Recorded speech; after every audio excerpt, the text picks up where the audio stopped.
एक शाम प्राची टीवी पर सीरियल देख रही होती है। तभी उसकी सास वहां आती है। अरे सीरियल में तो ऐसे मग्न है जैसे आज रात का खाना पड़ोसी आकर बनाएंगे। मुझे पता ही नहीं था आपने अपने बेटे की शादी पड़ोस में भी की हुई है। हैं? मतलब? मतलब इस घर में सारा काम बहू ही करती है, आप तो सिर्फ खर्राटे मारती हैं। अच्छा जी, फिलहाल तो तुम आराम फरमा रही हो, चलो जाओ, ये मेरे टीवी देखने का समय है। आहा, इसीलिए मुझे भगाया जा रहा है। सॉरी, अब तो बिल्कुल नहीं जाऊंगी। प्राची की इस बात पर दोनों सास बहू के बीच टीवी रिमोट के पीछे बच्चों जैसे छीना झपटी शुरू हो जाती है, जिसके बीच श्लोक भी काम से घर वापस आ जाता है। हाँ, आज मेरी चूहे बिल्ली की जोड़ी किस बात पर झगड़ रही है? अरे तेरे बीवी मुझे टीवी ही नहीं देखने दे रही। अरे तुम्हारी मम्मी मुझे खाना बनाने के लिए फोर्स कर रही है। अरे वाह, ऐसे बेतुके रीजन पर तो बच्चे भी झगड़ा नहीं करते। अरे मुझे कुछ मत बोल, सब इसने ही शुरू किया है। हाँ हाँ, जैसे आप तो बहुत दूध की धूली है ना। अरे बस, दोनों चुप। प्राची जाओ, खाने की तैयारी करो। और माँ तुम छोड़ो, तुम्हें क्या बोलूं, शांति से अपना सीरियल देखो, मुझे दोबारा लड़ने की आवाज सुनाई नहीं देनी चाहिए। ऐसा बोलकर श्लोक वहां से चला जाता है, जिसके पीछे पीछे प्राची भी कुछ न कुछ बड़बड़ाते हुए रसोई में चली जाती है। हाँ हाँ, सासू जी को तो कुछ बोलेंगे ही नहीं, बस मुझ पर ही हुक्म चलता है, खाना बनाओ, जैसे मैं इनके घर में खाना बनाने के लिए आई हूँ।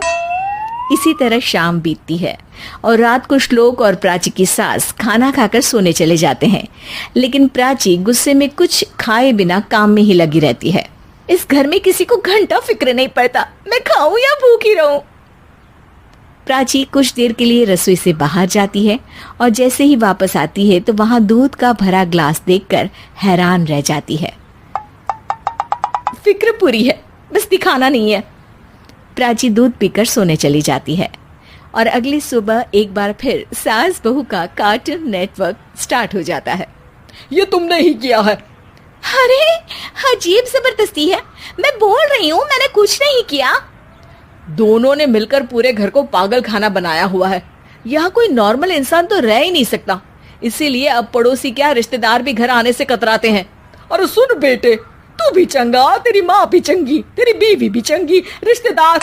हाँ जी, आपको नहीं पता क्या, गंगाधर ही शक्तिमान है, रिश्तेदार ही। हाँ हाँ, बस समझ गया। कभी जानवरों जैसे लड़ेंगी तो कभी जुगलबंदी करेंगी। भाई मैं आप दोनों के बीच में नहीं फंसना चाहता। सास बहू की इस मनमौजी जोड़ी से परेशान होकर श्लोक अपना सिर खुजलाता वहां से चला जाता है। चलो अब मैं भी कीर्तन में जा रही हूँ। इस पर जैसे ही सास कमरे में अपना पर्स लेने जाती है तो वहां नाश्ते की प्लेट रखी देख मुस्कुराने लगती है और नाश्ता करके घर से बाहर निकलते हुए कुछ पैसे टेबल पर रख जाती है, जिसके कुछ देर बाद सिलेंडर वाला घर आता है। ओ मोरी मैया, मैं सिलेंडर के बारे में तो बिल्कुल भूल ही गई थी। घर खर्च के सारे पैसे भी मम्मी के पास है और श्लोक से बोला तो उल्टा 4 बात सुनाएंगे। प्राची ये सोच ही रही होती है कि अचानक उसका चेहरा चमक उठता है और वो घर में आकर इधर उधर देखने लगती है। तभी उसकी नजर टेबल पर रखे पैसों पर पड़ती है, जिन्हें वो सिलेंडर वाले को दे देती है। ये सब श्लोक देख लेता है। अच्छा बेटे, इतना बड़ा घोटाला, सबके सामने मैं तेरी दुश्मन और पीठ पीछे तेरी मेरी यारी। इस पर श्लोक एक प्लान बनाता है और शाम को सब एक साथ बैठे होने पर बोलने लगता है। माँ, तुम दोनों की बहुत लड़ाई होती है, इसलिए मैं सोच रहा हूँ कि प्राची को उसके घर छोड़ाऊं, इससे वो भी खुश रहेगी और तुम भी। अचानक श्लोक की ये बात सुनकर सास बहू शौक से उसकी तरफ देखती है। अरे ऐसे कैसे घर छोड़ाओगे, मुझे कहीं नहीं जाना। अरे तुमने बोला नहीं पर मैंने सुन लिया, तुम्हें मम्मी के साथ रहना अच्छा नहीं लगता, मुझे पता है। अरे वो, अरे जब बहू खुद कुछ काम बोले तो वो तुझे सुनता नहीं, और अब जो इसने बोला ही नहीं वो तू समझ गया। जब उसे नहीं जाना तो फिर जबरदस्ती क्यों कर रहा है? अच्छा, फिर आपको मौसी के घर छोड़ाता हूँ, बस अब आप दोनों एक घर में एक छत के नीचे नहीं रह सकती। मैं इस टॉम एंड जेरी की जोड़ी को और नहीं झेल सकता। है?